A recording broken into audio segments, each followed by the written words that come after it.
Halo, selamat siang. Perkenalkan nama saya Amelia Alicia Putri dari mahasiswa Bina Nusantara. Sebelumnya saya mohon izin Pak untuk mewawancarai jenengan terkait dari PT Japfa ini. Boleh diperkenalkan terlebih dahulu? Ya, sebelumnya mohon maaf karena di sini lagi rame nggak bisa on cam ya. Sebelumnya perkenalkan eh, saya Akbar dari Blitar, sekaligus saya sebagai distributor atau mitra atau agen dari PT Java yang kebetulan bergerak di bidang pakan. Ya, Oke, langsung masuk ke pertanyaan yang pertama aja ya Pak ya. Yang ya. pertama, apa peran kepemimpinan dalam mengatasi isu etika yang dihadapi PT Japfa?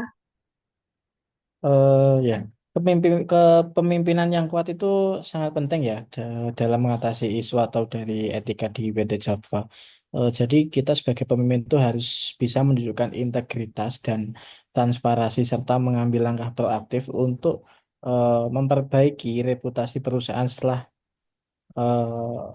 kasus-kasus atau case-case dari PT Java yang terdahulu ya seperti penipuan dan manipulasi harga saham di mana saya di sini juga beberapa kali mengikuti seminar dari PT Java karena memang saya sebagai agen atau distributor kan juga harus live update tentang peraturan atau perkembangan perusahaan yang ada di PT Java seperti itu.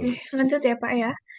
Pertanyaan kedua, bagaimana teori pemegang saham dapat mempengaruhi keputusan manajerial di PT Java?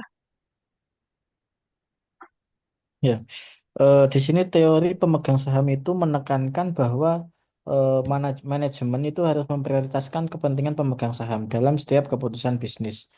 Dan di PT Java itu di PT Java itu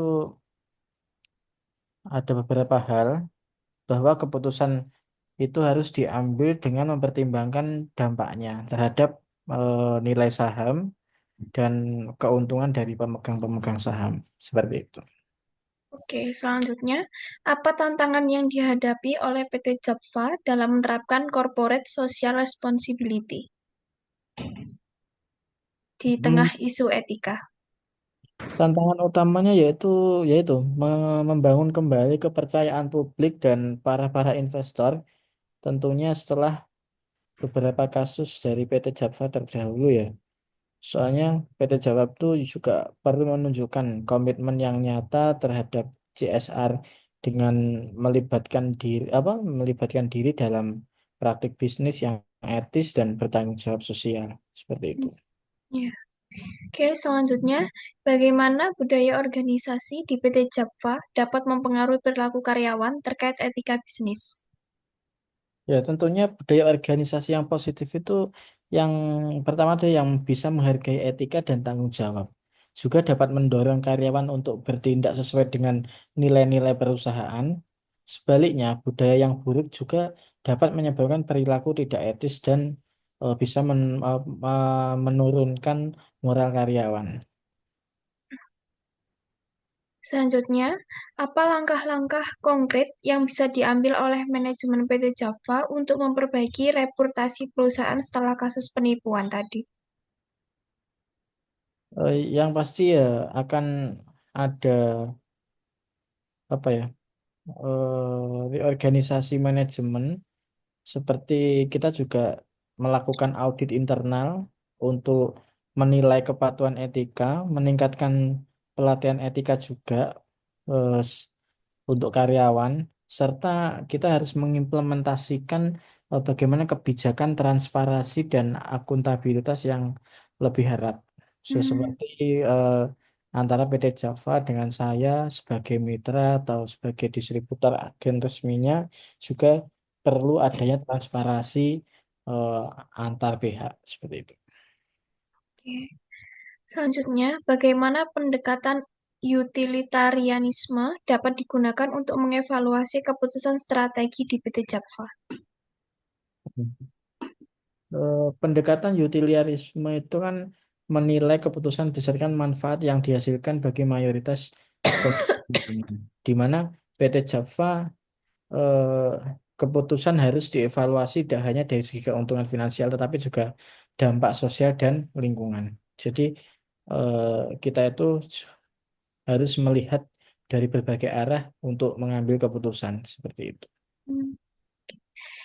Selanjutnya, apa pentingnya komunikasi terbuka antara manajemen dan pemangku kepentingan dalam konteks kepemimpinan etis? Ya seperti tadi, seperti yang saya bicarakan, komunikasi terbuka itu membantu eh, kita untuk membangun kepercayaan dan lebih transparan juga. Memungkinkan manajemen untuk mendengarkan kekhawatiran pemangku kepentingan dan merespons secara efektif terhadap isu-isu etika yang muncul. Bagaimana karakter individu dalam organisasi dapat mempengaruhi keputusan etis di PT Japfa? Karakter individu itu termasuk integritas dan tanggung jawab itu sangat-sangat pengaruh pada keputusan etis. Jadi pemimpin dengan karakter baik dapat menjadi teladan bagaimana bagi karyawan lainnya, menciptakan lingkungan kerja yang lebih etis. Jadi setiap pemimpin-pemimpin dari berbagai faktor pemangku kepentingan, pemangku apa ya, pemangku jabatan di PT Java itu harus menggambarkan sikap dan perilaku yang sangat baik untuk bawah-bawahnya supaya mereka juga bisa mengikuti apa ya, mengikuti sifat dan sikap yang baik juga sebagai karyawan atau pemangku apa itu pemangku jabatan di perusahaan tersebut. Oke. Selanjutnya, bagaimana PT Java dapat mengintegrasikan prinsip-prinsip etika dalam strategi bisnisnya ke depan? Oke, dari segi saya sebagai mitra, PT Java juga apa melakukan berbagai strategi. Yang pertama, mengintegrasikan prinsip-prinsip etika dengan menetapkan kode etik yang jelas. Jadi melibatkan semua level organisasi dalam pelatihan etika, serta memastikan bahwa semua keputusan bisnis itu mempertimbangkan dampak sosial dan lingkungan secara menyeluruh. Seperti itu. Yang terakhir ya Pak, apa saja indikator keberhasilan implementasi strategi CSR di PT Java setelah menghadapi krisis etika? Ya, indikator keberhasilan dapat